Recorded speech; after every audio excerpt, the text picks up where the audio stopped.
The 150-160 motorcycle segment have seen a lot of newcomers lately, some very promising and well, some not so. Honda showcased the new CX-01 concept at one of the earlier auto expos and now came up with the new X-Blade, which is based on the same concept. So is the new X-Blade as promising as it looks, or is it just another concept gone bad? We'll find out on the show today.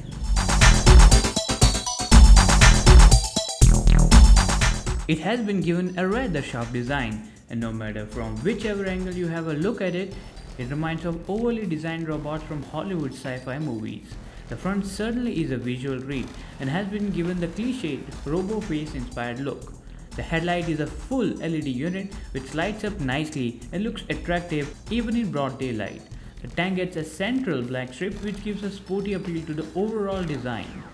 Talking about its instrument panel, its fully digital panel displays all the necessary information in a highly clear and readable format. The engine is a clearly refined and sporty unit which picks up pace in no time and has been tuned for efficiency and assertiveness. It has enough punch for daily city rides and pulls off clearly from as low as 4000 rpm. The punchy mid-range is quite evident on the bike, which is perfect for a sporty commuter like this.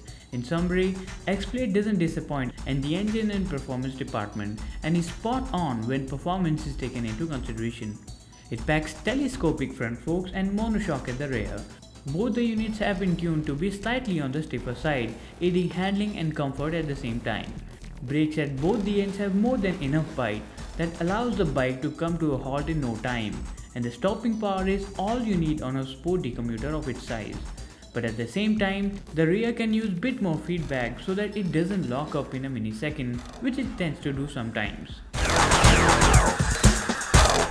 The new Honda X-Blade runs on a 162.7cc single-cylinder air-cooled unit, which generates around 13.9 HP of maximum power at 8500 rpm and 13.9 Nm of peak torque comes at 6000 rpm. The engine comes mated to a 5-speed gearbox which is fairly slick.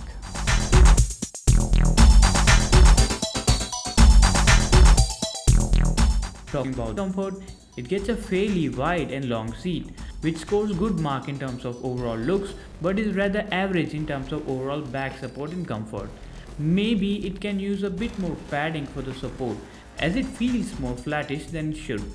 The bike weighs close to 140 kg and rides on 80/100 17-inch front and 130/70 17-inch rear tires. At this weight, it might not be the lightest bike of its segment, but at the same time it handles pretty well.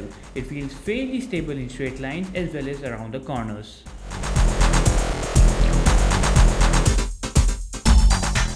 The Honda X-Blade is rather a distinctive package, and if I have to define it in a single word, then it would be exciting. Well, there are some foggy areas in which the bike can be worked upon, but leaving the niggles aside, it is seriously a really good bike, and it is the bike for you if you're looking for a bold and sporty commuter that will draw a lot of serious attention out there on the streets while keeping your wallet happy. That's all in the show today. It's goodbye for now, and as always, ride safe.